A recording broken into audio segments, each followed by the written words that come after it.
Do you like writing? Of course not. No one fucking likes writing. I majored in writing, and not even I like writing. But you know who does like writing? Fanfiction authors. Fuck these people. There was something about him. Something about the way he watched me. It was different than before. Sure, it might just be my mentality now.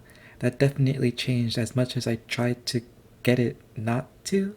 What? I can't fucking do this. First of all, sentence length. Every sentence in this paragraph is the same length. That's boring. You can change it up with these guys or with these guys or just by using more or fewer words. Here's how I would change this paragraph. Without changing any words, I just rearrange the punctuation to give the writing some texture. It's still not good, but it's more tolerable. We also need to talk about grammar. Comma here, no comma here, comma here. I don't know how to explain this. Read a fucking book. Alright, now let's talk structure. The structure of this paragraph is ass. We have a vague reference to my mentality here, then not one but two pronouns pointing to it, and only 2 sentences later do we actually understand that you're talking about stubbornness. Then we reference that stubbornness vaguely again before rounding off with the most awkward though in history. If you want to make every sentence in this paragraph about the character stubbornness, for the love of God, don't bury the word stubbornness in the second to last sentence. Move it closer to the beginning so we know what you're talking about. For example, take out this sentence, move the sentence up, and now at least there's some clarity here.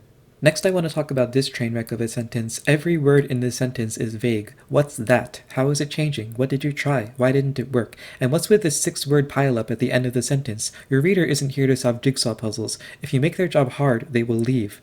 Here are 4 possible versions of this sentence. I honestly can't tell which of them is closest to what you're trying to say, but all of them are clearer and more direct than the original. There is no excuse for having a sentence this messy in your writing. You have to hold yourself to a higher standard than that.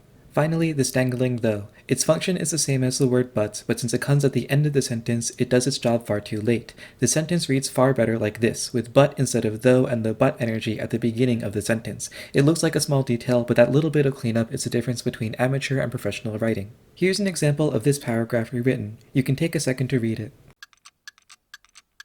It's still not good, but at least it's legible. There are broader criticisms of whether this is a good style of opener or whether it's too vague to function, but I want to focus on just the prose. We just went over 3 core principles: sentence length, clear construction, and how to use conjunctions. They're so simple that it's almost childish, but you'd be amazed at how many people get them wrong, and as you can see, without them your writing quickly becomes a disaster. Turn this critical eye against your own work and you'll find your writing quality improve dramatically. That's all for today.